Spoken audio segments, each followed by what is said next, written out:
Morning मेरे दोस्तों, आप सभी लोगों का स्वागत है मेरे चैनल सोशल साइंस ग्रुप में। यदि आप अभी नए हैं मेरे चैनल पे तो प्लीज़ सब्सक्राइब करें, लाइक करें, शेयर करें और कमेंट कर करके हमें बताएं कि हमारा वीडियो अच्छा है या नहीं है, कुछ इम्प्रूवमेंट की आवश्यकता है। ठीक है, तो मैंने पहले भी बताया है कि ये जो हमारा सेशन चल रहा है हिस्ट्री या ज्योग्राफी का, ये जो है किसी पर्टिकुलर क्लास के लिए सिर्फ नहीं है, बल्कि इसका जो मुख्य उद्देश्य है वो घर बैठे जो है सभी जो कॉम्पिटिटर्स हैं, जो यूपीएससी, बीपीएससी और अदर स्टेट पीएससी का जो है पीसीएस का जो एग्ज़ाम का तैयारी कर रहे हैं, उन लोगों को हम इम्पोर्टेंट इन्फॉर्मेशन हम यहाँ से देने का भरसक प्रयास कर रहे हैं, ताकि आप लोगों को घर बैठे बैठे जो है नया से नया इन्फॉर्मेशन, एक से एक इन्फॉर्मेशन के साथ हम आपको अपडेट कर सकते हैं। और ये हिस्ट्री का पार्ट खास कर करके जो है modern brief history of modern India, जो हमारे आईपीएस राजीव आहिर सर के द्वारा जो लिखा गया है, स्पेक्ट्रम ब्रांड की बुक है। ठीक है, तो वहाँ से जो है हम कुछ फैक्ट्स जो है हम ला कर करके आपको हम समझाने का भरसक प्रयास कर रहे हैं। ठीक है, तो आप लोगों का प्यार ही हमारे प्रयास को सफल बना सकता है। तो चलिए बिना किसी देर किए हुए हम अपने सेशन को स्टार्ट करते हैं। Okay, so let us start our session. तो देखिए, पिछले क्लास में हमने बताया था कि आने वाले अगले सेशन में हम आपके साथ जो है बताएंगे महात्मा गांधी के कैरियर के बारे में बताएंगे। ठीक है, राइट।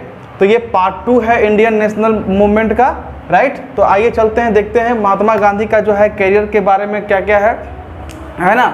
और उन्होंने जो है ट्रूथ के ऊपर जो है किस प्रकार का एक्सपेरिमेंट किया साउथ अफ्रीका में। साउथ अफ्रीका में जो है उनका क्या योगदान रहा, साउथ अफ्रीका वो क्यों गए, क्या वजह था कि उनको साउथ अफ्रीका जाना पड़ा मेरे दोस्तों, है ना।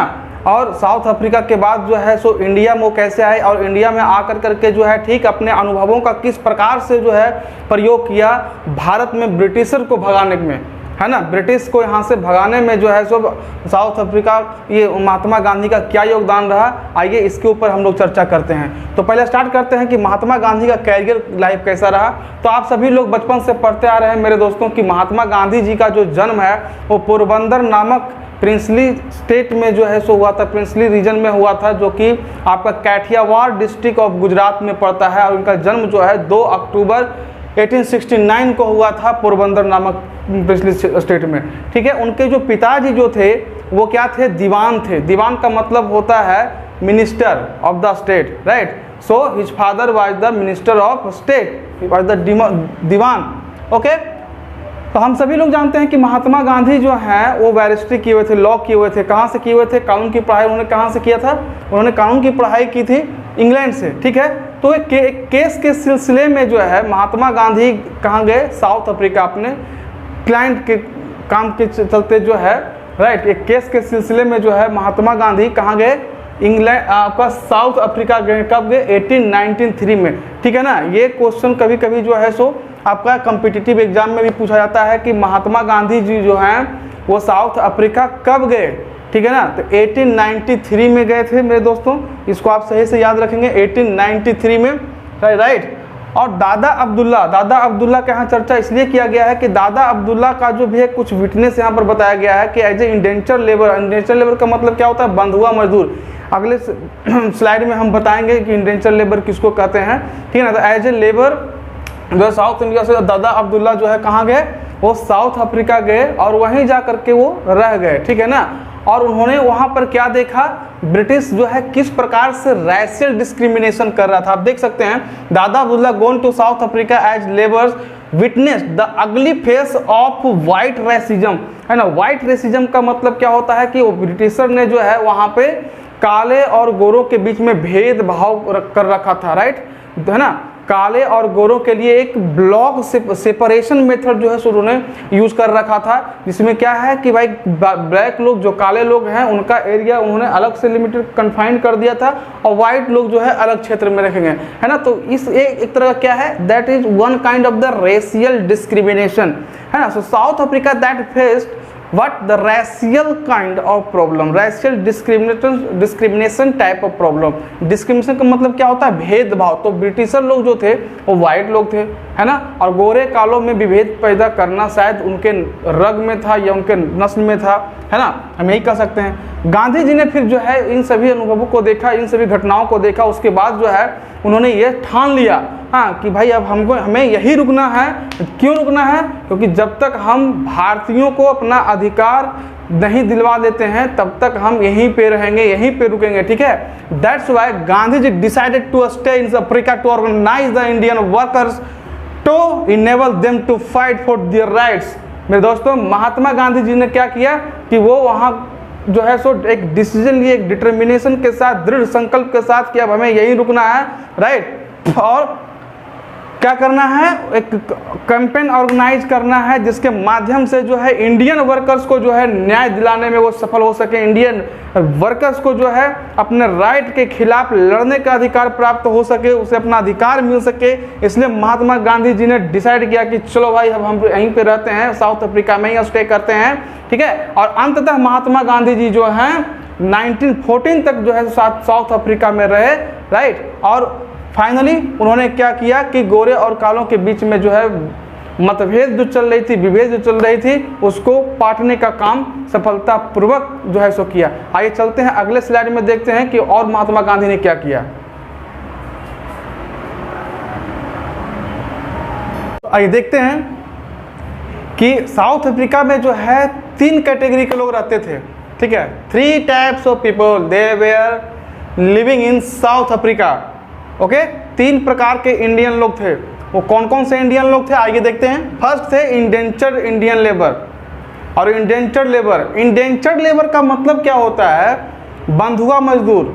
वैसे मजदूर जिन लोगों को जो है या तो टी प्लांटेशन, शुगर प्लांटेशन या कोई भी वैसा प्लांटेशन एक्टिविटी है, वर्क है, वहाँ पर क्या करते थे ब्रिटिशर लोग, सबको अपॉइंट करके और कॉन्ट्रैक्ट साइन करवाते थे कि 5 साल तक, 10 साल तक आपको काम करना है। और उसका नियम ये था कि उस 5 से 10 साल के ड्यूरेशन में आपको अपने परिवार से नहीं मिलना है, आपको स्वदेश नहीं लौटना है, आपको अपना कॉन्ट्रैक्ट खत्म कर करके ही वापस आना है।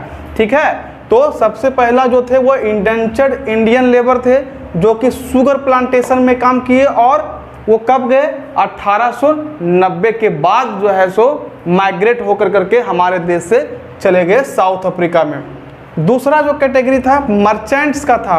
ये खास करके कौन थे? मुस्लिम लेबर्स थे। मर्चेंट्स की बात करें, पारी की बात करते हैं तो ये मुस्लिम लेबर्स थे।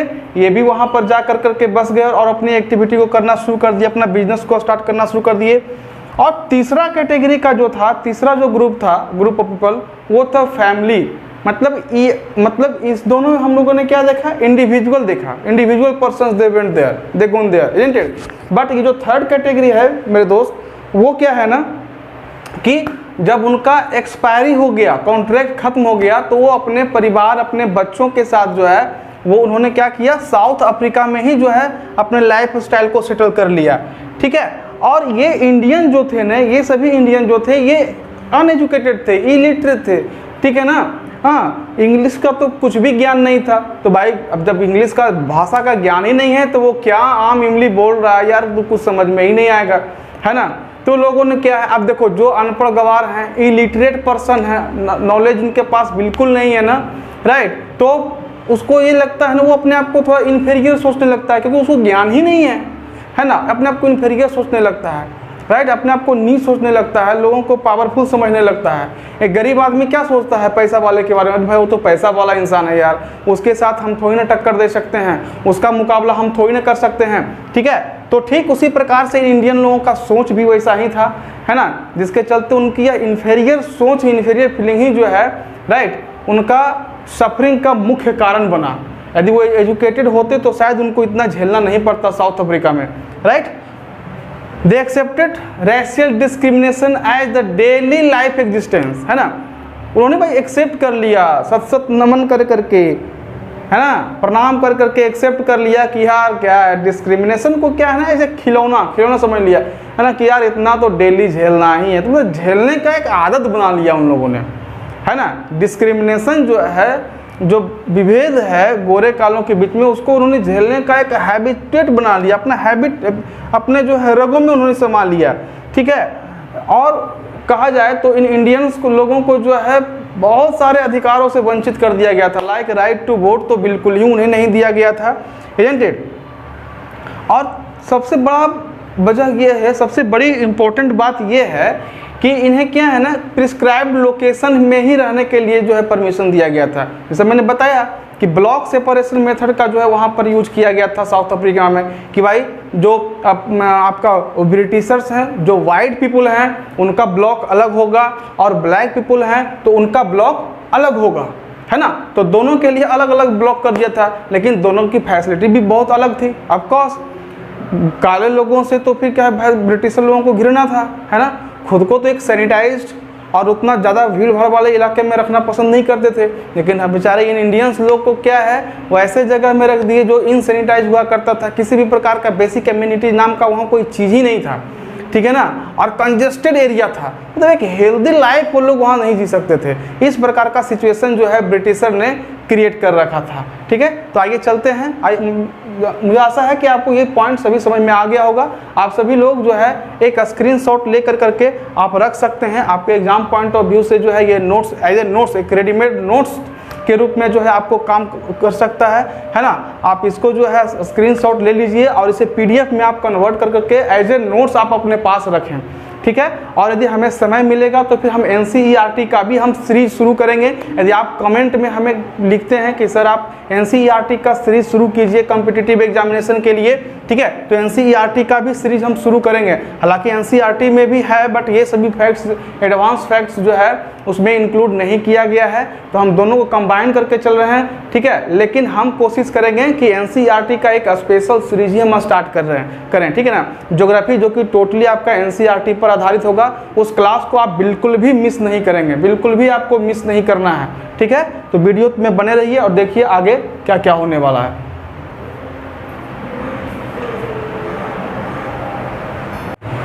हाँ, तो यहाँ देखिए अब जो है गांधी जी का जो एक्सपेरिमेंट रहा साउथ अफ्रीका में, अब उसके बारे में हम चर्चा करने वाले हैं इस स्लाइड में, राइट।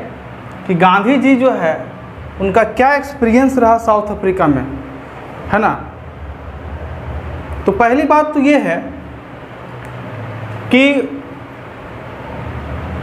उन्हें यह रियलाइजेशन हुआ कि भाई ये जो मासेस हैं, मासेस मतलब population, large number of people, है ना, ये जो मासेस हैं इनमें कैपेसिटी है कि वो लोग किसी भी प्रकार का स्ट्रगल में, किसी भी प्रकार का संघर्ष में वो पार्टिसिपेट बहुत ही अच्छी तरीके से कर सकते हैं, ठीक है।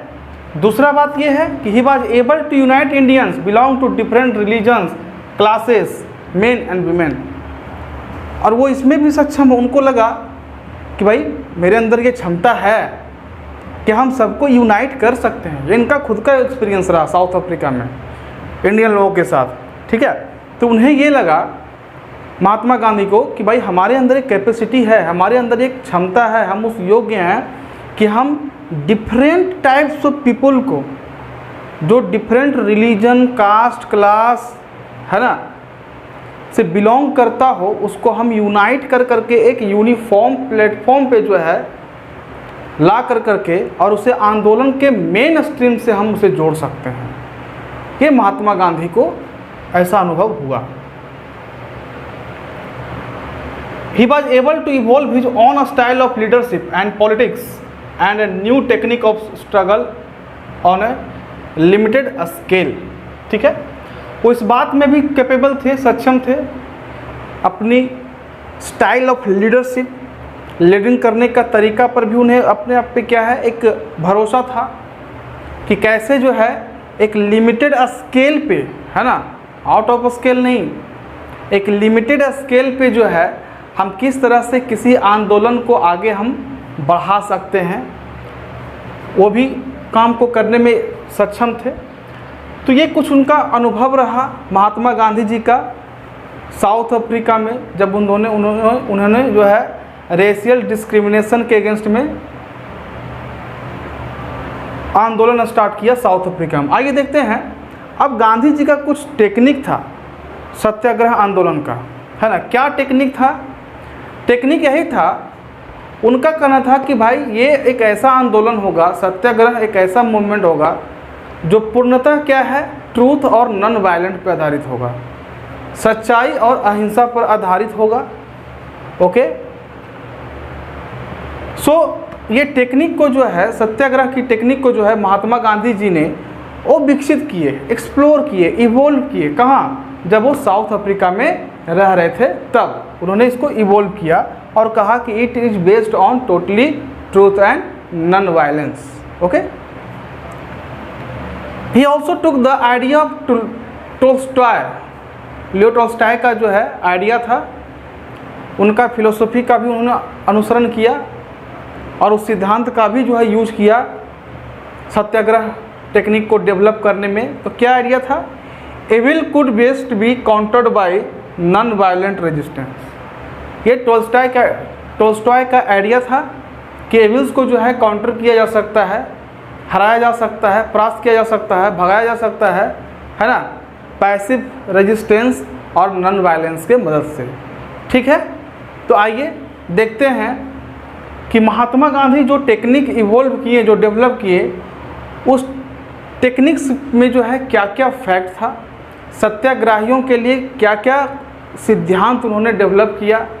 ठीक है, किस प्रकार के लोग जो हैं यदि वो सत्याग्रही बनते हैं तो उनको क्या क्या फॉलो करना है, क्या क्या उनको अनुसरण करना है। आइए तो अगले स्लाइड में जो है इसके बारे में हम डिस्कशन करते हैं। तो आइए मेरे दोस्तों, अब हम डिस्कस करते हैं स्लाइड में बेसिक टीनेट्स ऑफ सत्याग्रह, है ना। महात्मा गांधी जी ने क्या क्या सिद्धांत डेवलप किया सत्याग्रह मूवमेंट को लेकर के, सत्याग्रह आइडिया को लेकर करके उन्होंने क्या सिद्धांत बनाए, है ना, क्या होना चाहिए एक सत्याग्रही में, उसके बारे में जो है सो आज हम डिस्कस करने वाले हैं। राइट। तो उन्होंने कहा first always remain truthful, non violent and fearless. पहला बात था कि भाई जो भी सत्याग्रही होंगे, सत्याग्रही किनको कहा गया? जो सत्याग्रह में इन्वॉल्व हुए, जो सत्याग्रह आंदोलन में इन्वॉल्व होंगे वो उन लोगों को क्या कहा गया? सत्याग्रही। राइट। तो सत्याग्रही जो लोग होंगे उनमें क्या गुण होना चाहिए? पहली बात तो है ट्रूथफुल होना चाहिए, सत्य पे अडिग उनको होना पड़ेगा। दूसरा है नॉन वायलेंट, वायलेंस, हिंसा का सहारा नहीं लेना भैया, अहिंसा परमो धर्म, अहिंसा परम धर्म है। ठीक है। और दूसरा है फियरलेस, भय नाम का चीज नहीं होनी चाहिए। ये 3 गुण हैं आप में तभी आप एक सत्याग्रही कहला सकते हो, अदरवाइज आप गए काम से भैया। ठीक है। तो सत्याग्रही बनने के लिए ये 3 गुणों का होना बहुत ही आवश्यक है। राइट। दूसरा सिद्धांत क्या कहता है? कहते हैं कि भाई सत्याग्रही लोग जो हैं उनको वो जो काम करेंगे, है ना, वो जो पार्टिसिपेट करेंगे वो इस सिद्धांत पे करेंगे कि हो सकता है भविष्य में ऐसा भी हो कि हम यदि किसी को कोऑपरेट कर रहे हैं तो कोऑपरेशन हम विड्रॉ भी कर सकते हैं। वो क्षमता आपके पास होना चाहिए। वहाँ पे मोह ममता नाम का चीज़ नहीं है कि नहीं भाई चलो हम ये काम नहीं कर सकते हैं, हमें नहीं करना अच्छा नहीं है, ऐसा बिल्कुल नहीं सोचना है। बॉयकॉट हम कर सकते हैं यदि ब्रिटिशर के ऑफिशियल में काम कर रहे हैं, कहीं और काम कर रहे हैं, है ना, तो हमें बॉयकॉट करने की भी क्षमता होनी चाहिए, उस चीज़ को त्यागने का भी क्षमता होना चाहिए। ये दूसरा सिद्धांत था इनका। तीसरा था कि मेथड ऑफ सत्याग्रह जो था, ये सत्याग्रह का मेथड था, ये किससे संबंधित था भाई? तो देखिए किससे संबंधित था? Non payment of taxes, non payment of taxes, declining honours and positions of authority.